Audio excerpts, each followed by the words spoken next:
know what, cutie? I am closer to 40 than I am to 30. And I'm starting over. I'm not going to lie to you. It's scary. I find it scary. But I also find it exhilarating. I also find it full of mystery. It's adventure. It's growth. It's self reflection. It is self acceptance. And with all of those buzzwords, not gonna lie to you, I feel a little bit of the buzz. Um, it's funny because I never thought that I would find myself here at this point in life. Moving out, walking away from marriage, in a small little shoebox apartment that I call home. But I'm not gonna lie to you, I don't think at this moment there's anywhere else I would rather be. And I wanted to chat with you because, there was so much shame around this version of me as I became this person. Or maybe it's better that I say as I'm becoming this person, you know?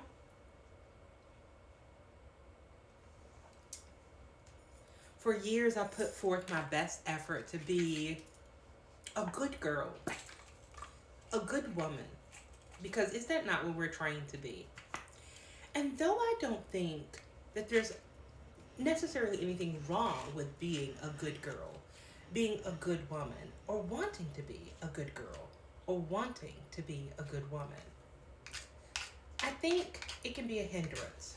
Ooh, hey. Whenever I'm reflecting, I like to light a candle. It feels very intimate. And that's kind of nice. This is one of my favorite candle brands. I'll set her up here because, we don't want to start any real fires.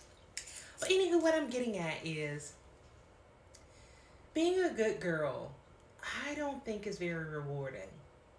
But maybe I think we need to redefine what good girl means. Or maybe you have to define what good girl or being a good woman means to you. Like I now, close to middle age, am realizing that that this version of me that I was told to be has never been me. And honestly, this version of me that I was told to be has never fit who I wanted to be. And I molded myself for years to become someone that I've found that I didn't even like. And that's hard to admit. I mean, it's not as hard now to admit as it was when I first started coming to this realization that I didn't like much of me. I didn't like much of my life. Like it was like waking up one day and feeling like I was in a simulation, It was very strange. And trying to pretend like I was still taking the blue pill when I had at some point maybe accidentally taken the red pill. And let me tell you something that they promised you in the Matrix that I found to be true. Once you take that red pill, you cannot go back, okay? You can't go back. Like, I think doing that led me in the direction of finally knowing that my only option, if I was going to continue to exist, was walking away. Like, you're finding me at this point, like I said, closer to 40 than I am to 30, where I am literally starting over. I walked away from my marriage. I walked away from friendships. I walked away from acquaintanceships. I walked away from situations. Like, I have put myself in a state of, some people may call it isolation. I'm calling it more solace. And for the first time in my life, I'm fully seeing myself. I'm fully seeing my choices. I'm fully seeing what I've become and what I was. And I'm able to say wholeheartedly that I don't ever want to be that person again. For example, being a good girl, being in my marriage, I constantly was sacrificing myself. Not just making sacrifices. Like everyone makes sacrifices. You're not going to get everything that you want in life. But I found that I was giving everything I had and getting nothing. I was sacrificing my dreams. I was sacrificing my joy. I was sacrificing my passions. I was sacrificing my very being to make things smooth, to make things nice. While around me, I didn't feel like anyone was making anything smooth for me. No one was making anything nice for me. I was just a doormat.